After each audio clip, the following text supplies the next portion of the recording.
Les lieux historiques, ça inclut une histoire qui est souvent riche avec des gens qui ont été extrêmement motivés à un moment pour que ça puisse vivre après des années. Le chemin ne se fait pas qu'avec des valeurs sûres, ça se fait aussi en prenant des risques. C'est comme ça qu'on peut aider et servir des artistes parce que ça fait partie de notre rôle, c'est de leur donner des opportunités pour évoluer dans leur chemin.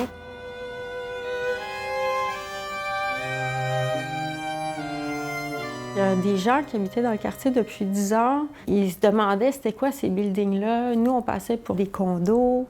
Je trouvais que la visibilité, c'était très problématique pour l'épanouissement de toute la communauté culturelle. Les voies de la culture, elles sont multiples. C'est des voies humaines. On parle de plus de 300 compagnies créatives. Des voies qui sont en production, en création, en diffusion. On a aussi un très grand public de gens qui consomment la culture en proximité.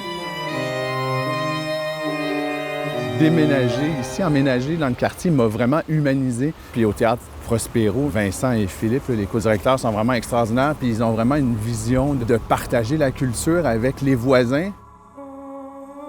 Que les personnes qui ont chacun leur rôle puissent vouloir expérimenter d'une autre manière leur force, leur sensibilité, pour pouvoir après retourner sur leur champ et dire « OK, je peux agir de cette manière-là parce que je suis l'écho d'une autre force avec qui j'ai été en contact, et ainsi de suite. » Il faut ancrer nos rêves dans la réalité. Deux forces, une qui s'ancre et une qui se déploie vers le haut.